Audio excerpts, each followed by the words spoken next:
So I went to work here in Roseburg, carpentering 1978, moved up to Tacoma, worked for a home builder up there. He did not do the foundations.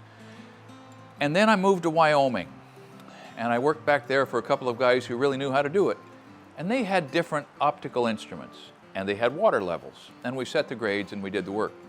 I moved to Las Vegas in 1986, went to work for Martin Harris Construction, then went out in the tract piecework framing, and I ended up working for MS Concrete. The first time I saw a laser come onto a job, it was spectrophysics. It was big, it was heavy, and Dennis Bunker made sure we knew that it was expensive. We'd been using these, Martin Harris, everybody else, you know, everywhere from just an optical builder's level to theodolites that the surveyors were using, and they are so precise, and they're a little tender. You just don't want to drop these things. Dennis didn't want us to drop this thing. They've gotten much less expensive and more accurate.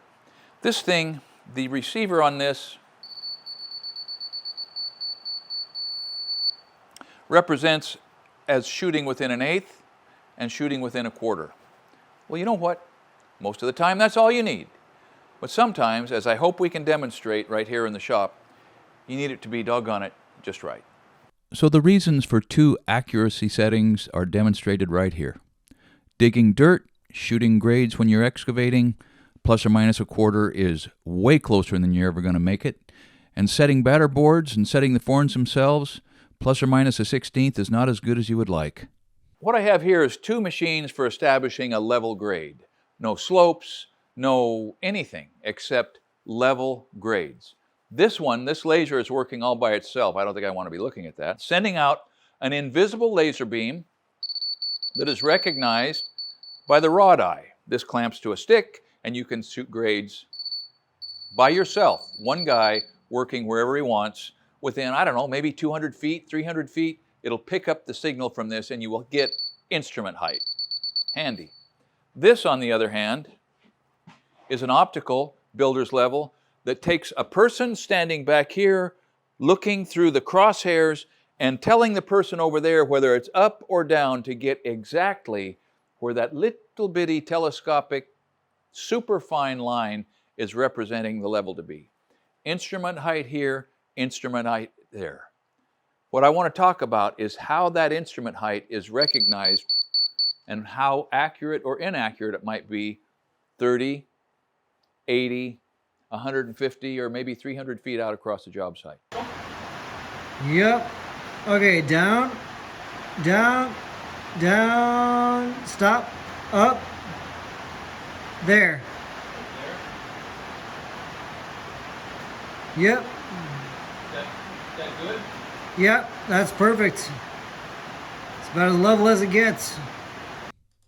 This thing is Carl Sweden's Total Station, and it's an old one. Like 15 or 18 years old, and it is straight off the Starship Enterprise, and I just can't imagine how good they are today. And it illustrates the fact that everything is getting better faster than we can believe, and I hope that it's not only dumbing us down. This is actually the second Topcon laser that I've owned. The first one, I used it for 3 or 4 or 5 years and loaned it to a good friend, and sure enough, he had some real bad luck and broke it. So he bought me this one, and it's worked fine, even though about 3 months ago I had to send it into the shop for recalibration and a new power switch. And you know what? It doesn't owe me a thing, because whatever you got to do, you got to keep a laser in the toolbox.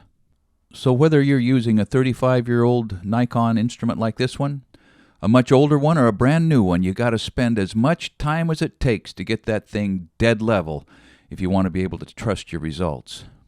All right, so what we have here now, as you saw, is exactly where the crosshairs on the Nikon indicate. And here we have is where the laser indicates, but it is on the wide setting. It's not all that consistent, and I'm trying to illustrate max deviation.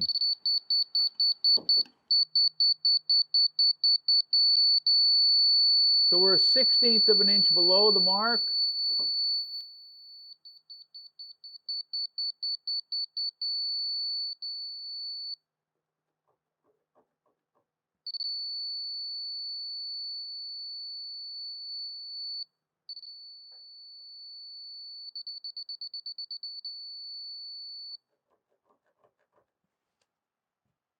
So that's not much, but at some, there's an eighth of it, within an eighth of an inch where it will indicate. Now I'm going to put it on the narrower setting. And it should be better.